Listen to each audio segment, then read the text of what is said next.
रविवार को बंगाल के कूच बिहार में हुई हिंसा और गोलीबारी के बाद चुनाव आयोग ने कुछ कड़े फैसले किए हैं। 1 मिनट में देखिए पूरी खबर। रविवार को बंगाल में चौथे चरण के मतदान के बीच कूच बिहार में हुई हिंसा के बाद चुनाव आयोग ने फैसला किया है कि 3 दिनों तक हिंसाग्रस्त इलाके में कोई भी नेता नहीं जाएगा। साथ ही आयोग ने निर्णय किया कि 5वें चरण का चुनाव प्रचार 48 घंटे के बजाय 72 घंटे पहले ही खत्म हो जाएगा। रविवार को कूच बिहार के सीतलकुची में हुई हिंसा में सीआरपीएफ को स्थानीय लोगों पर गोली चलानी पड़ी। बताया जा रहा है कि लोगों ने जवानों से बंदूक छीनने की कोशिश की, जिसके बाद मजबूरन जवानों ने ये कार्रवाई की, जिसमें 4 लोग मारे गए। मुख्यमंत्री ममता बनर्जी ने इस घटना के लिए केंद्र को जिम्मेदार ठहराते हुए कहा कि ये गृह मंत्री अमित शाह के कहने पर हो रहा है। সকালেও একজন মারা গেছে 5 জন। আমি বারবার বলে আসছি সিআরপিএফ আমার শত্রু নয়, কিন্তু হোম মিনিস্টারের কথায় যে চক্রান্ত চলছে আজকে প্রমাণ হয়ে গেছে। कूच बिहार की घटना पर टीएमसी और बीजेपी दोनों पार्टियों ने चुनाव आयोग से मुलाकात की है। 1 मिनट में देखिए पूरी खबर। कूच बिहार की घटना के बाद टीएमसी और बीजेपी दोनों ही पार्टियों ने चुनाव आयोग से मुलाकात की। बीजेपी का आरोप है कि घटना मुख्यमंत्री ममता बनर्जी के पुराने बयानों की वजह से हुई, जिसमें उन्होंने केंद्रीय बलों के घेराव की बात कही थी। प्रधानमंत्री नरेंद्र मोदी ने रविवार को अपनी रैली में भी कूच बिहार के लोगों के निधन पर शोक जताया। इस बीच कूच बिहार में जो हुआ है वो बहुत ही दुखद है। जिन लोगों की मृत्यु हुई है मैं उनके निधन पर दुख जताता हूं। प्रधानमंत्री नरेंद्र मोदी ने इस दौरान एक बार फिर बीजेपी की जीत का दावा किया और कहा कि बंगाल में बुराई पर अच्छाई की जीत होने जा रही है। नववर्ष में बुराई पर अच्छाई की जीत होने जा रही है। बीजेपी की जीत होने जा रही है। 3 विधानसभा सीटों में आने वाले 4 पोलिंग बूथ पर दोबारा मतदान किया जाएगा। रविवार को चुनाव आयोग ने असम के मुख्य चुनाव अधिकारी को पत्र लिखकर कहा कि असम में 4 पोलिंग बूथ पर एक बार फिर मतदान कराया जाए। रतबारी के पोलिंग बूथ नंबर 149 पर जहां एक बीजेपी उम्मीदवार की पत्नी की कार से ईवीएम बरामद हुई थी। सोनाई के पोलिंग बूथ नंबर 463 जहां गोलीबारी की घटना में कम से कम 3 व्यक्ति घायल हो गए थे, जिसके बाद राज्य के डिप्टी स्पीकर और भाजपा उम्मीदवार अमीनुल हक लश्कर से पुलिस ने पूछताछ की और उनसे जुड़े 5 पुलिसकर्मियों को निलंबित कर दिया गया। हफलांग के पोलिंग बूथ नंबर 107A पर जहां मतदाताओं की सूची में केवल 90 मतदाता थे, लेकिन उस पोलिंग बूथ पर 171 वोट पड़े। चुनाव आयोग की ये कार्रवाई जन प्रतिनिधित्व अधिनियम 1951 की धारा 58 के तहत की गई है। चुनाव आयोग ने अपने पत्र में 20 अप्रैल को सुबह 7 बजे से शाम 6 बजे तक वोटिंग कराने का निर्देश दिया है। आयोग ने चुनाव अधिकारी को विधानसभा क्षेत्र में डुगडुगी बजवाने और राजनीतिक पार्टियों के उम्मीदवारों को लिखित रूप में इस बारे में सूचित करने का निर्देश दिया है। कोरोना के बढ़ते मामलों के बीच प्रधानमंत्री ने देश से टीका उत्सव मनाने की अपील की।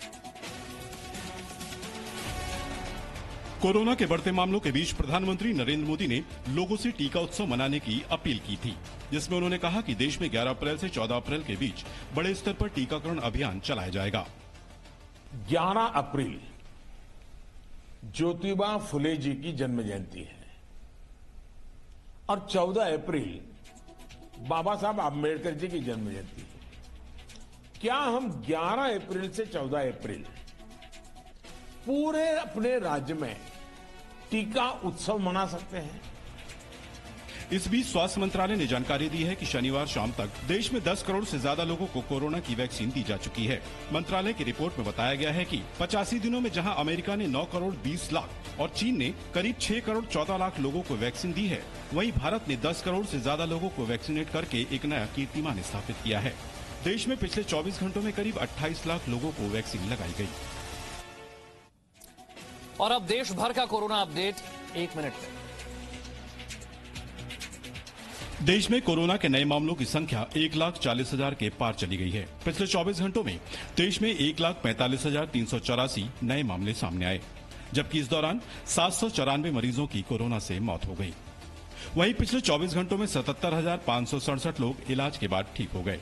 भारत में कोरोना के कुल 1,32,05,926 मामले सामने आ चुके हैं। इनमें से कुल 1,19,90,559 लोग ठीक हो चुके हैं।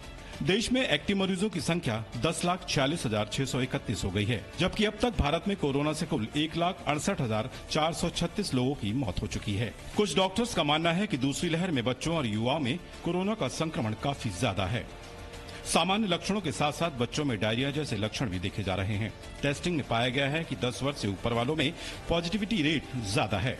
कोरोना के बढ़ते मामलों को देखते हुए एक बार फिर मंदिरों के कपाट भक्तों के लिए बंद हो रहे हैं।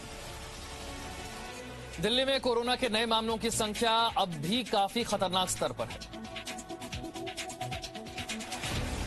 देश की राजधानी दिल्ली में कोरोना के नए केस अभी भी काफी गंभीर स्थिति में हैं। पिछले 24 घंटों में दिल्ली में 7,897 नए मामले सामने आए हैं, जबकि इस दौरान 39 मरीजों की कोरोना से मौत हुई। वहीं पिछले 24 घंटों में 5,716 मरीज इलाज के बाद ठीक हो गए। दिल्ली में कोरोना के कुल 7,14,423 मामले सामने आ चुके हैं। इनमें से 6,74,415 लोग इलाज के बाद ठीक हो चुके हैं, जबकि एक्टिव मरीजों की संख्या 28,773 हो गई है। दिल्ली में कोरोना से कुल 11,235 लोगों की मौत हो चुकी है। हालांकि इस बीच लापरवाही की तस्वीरें भी लगातार आ रही हैं। दिल्ली के बाजारों में भीड़ लगातार बढ़ रही है। सामाजिक दूरी तो छोड़िए, कई जगहों पर लोग बिना मास्क के भी नजर आ रहे हैं। गाइडलाइन के पालन का कोई भी सबूत आपको नहीं दिखाई देगा। आपको बता दें कि बीते 20 मार्च को दिल्ली में कोरोना संक्रमण का दर 1% थी, लेकिन अब ये संक्रमण दर बढ़कर 10% से ज्यादा हो गई है। दिल्ली में कोरोना के बढ़ते मामलों को देखते हुए राज्य सरकार ने कुछ नई गाइडलाइंस जारी की हैं। दिल्ली में कोरोना के मरीजों की संख्या लगातार बढ़ रही है। ऐसे में दिल्ली सरकार ने पाबंदियों की एक लिस्ट जारी की है। लिस्ट के मुताबिक सरकार ने कुछ पाबंदियां लगा दी हैं। सभी स्कूल, कॉलेज, शिक्षण संस्थान या कोचिंग सेंटर बंद रहेंगे, जबकि ऑनलाइन क्लासेस को बढ़ावा दिया जाएगा। कक्षा 9 से 12 तक के बच्चों को बोर्ड परीक्षाओं की गाइडेंस के लिए बुलाया जा सकता है। सभी तरह की सामाजिक, राजनीतिक, खेलकूद, मनोरंजन और धार्मिक गतिविधियों और त्योहारों को मनाने पर रोक लगाई गई है। स्विमिंग पूल बंद करने का फैसला भी लिया गया है, मगर राष्ट्रीय और अंतर्राष्ट्रीय प्रतियोगिता की तैयारी कर रहे तैराकों को छूट दी गई है। अंतिम संस्कार में सिर्फ 20 लोग, जबकि शादी समारोह में अधिकतम 50 लोग शामिल होंगे। होटलों को भी आधी क्षमता के साथ खोले जाने के निर्देश जारी किए गए हैं। निजी संस्थान के लिए निर्देश है कि वो अपने कर्मचारियों को अलग अलग टाइमिंग पर बुलाएं, जिसमें संक्रमण को कम किया जा सके। महाराष्ट्र से दिल्ली आने वाले सभी यात्रियों को 72 घंटे पहले की नेगेटिव RT-PCR टेस्ट रिपोर्ट दिखानी होगी। महाराष्ट्र में कोरोना के नए मामलों की संख्या 55,000 से रिकॉर्ड की गई। महाराष्ट्र में कोरोना का कहर लगातार जारी है। ताजा आंकड़ों के मुताबिक पिछले 24 घंटों में महाराष्ट्र में 55,411 नए मामले सामने आए, जबकि इस दौरान 309 मरीजों की कोरोना से मौत हो गई। वहीं पिछले 24 घंटों में 53,005 मरीज इलाज के बाद ठीक हुए। महाराष्ट्र में कोरोना के कुल 33,43,951 मामले सामने आ चुके हैं। इनमें से 27,48,153 लोग इलाज के बाद ठीक हो चुके हैं। महाराष्ट्र में एक्टिव मरीजों की संख्या 5,36,682 पहुंच गई है। राज्य में कोरोना से कुल 57,638 लोगों की मौत हो चुकी है। वही बात अगर मुंबई की करें तो मुंबई में 24 घंटे में 9,330 नए मामले सामने आए, जबकि इस दौरान 28 मरीजों की कोरोना से मौत हो गई। अकेले मुंबई में कोरोना के 5,10,512 मामले सामने आ चुके हैं, जबकि कोरोना से मुंबई में कुल 11,944 लोगों की मौत हो चुकी है।